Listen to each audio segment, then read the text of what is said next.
Hi there, thank you for watching the News Bunker. I'm Andy Waits. It's Tuesday, January 13th, 2009. A 22-year-old woman is auctioning off her virginity. The going rate, about $3.7 million. She got the idea from her sister, who paid for her master's degree in about 3 weeks working as a prostitute. The San Diego woman plans to pay off her own bills, and she's studying to be a family and marriage counselor. Let me say that again. A family and marriage counselor. Well, here's something billed as the best job in the world. 6 months of barely working, laying on the beaches of Queensland, Australia. The gig is officially island caretaker. It involves such grueling duties as feeding the turtles and scuba diving and then blogging about it. Bragging, really. And the pay? $105,000. Not bad for a life of loafing. You can apply online. They're accepting applications until February 22nd at islandreefjob.com. But hurry, they've got 850,000 applications in the first 24 hours. And mine is ahead of yours. Vicks Vapor Rub is a common smell this time of year. Turns out it could be bad for babies. For children under 2, the ointment can cause breathing problems. A report says Vapor Rub increases the production of mucus. It inflames the airwaves. There's been a warning label on the bottle for years, but Vicks has been in American medicine chest since 1905, so very few parents bother to read it. Maybe just keep them in a bubble until they're over 2 years old.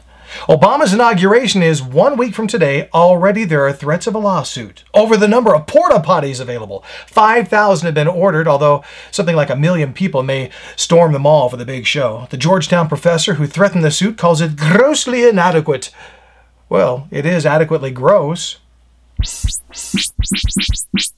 Now look at newspapers from around the world and across America. First, the New York Times, where the big story, almost the only story, is President Bush's final press conference. A variety of faces to choose from there.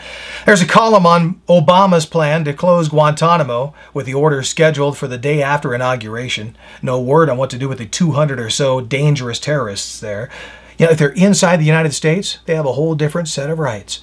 Now the LA Times. Big story, of course, President Bush's swan song. Not that he sang, not even karaoke, or that he's a swan. You understand. An encouraging story at the bottom about businesses who see the recession as an opportunity. They're increasing their market share while their competitors shrink. It's risky, but hey, no risk, no cookie. And I wonder what the news is in Queensland, Australia, where that job laying on beaches is. Well, the state capital is Brisbane, so here's the Brisbane Courier Mail. Whoa, monsoon. Better rethink that career path. America is committed to sending 20,000 more troops to Afghanistan this year. That represents about a 40% increase. And a new president will have to decide how to use them. Some generals suggest using them to rout out the bad element from the civilian population, like in Iraq. Others say lock down that leaky border where those bad guys are moving back and forth so easily. It's a problem President Obama will have to deal with early on. But don't worry. Yes, he can. Hope and change. Now some comments on your comments. Just a Speck writes, so if I make a Google search, will it help if I just hold my breath for 30 seconds? Or do they want me to buy carbon credits? You know, that is a good question. Turns out the physicist who said a Google search creates 7 grams of carbon dioxide didn't really say that at all. He was misquoted, and by the way, he has a company that sells the equivalent of carbon credits for computer users. So, just a Speck, you hit it on the nose with a rolled up newspaper.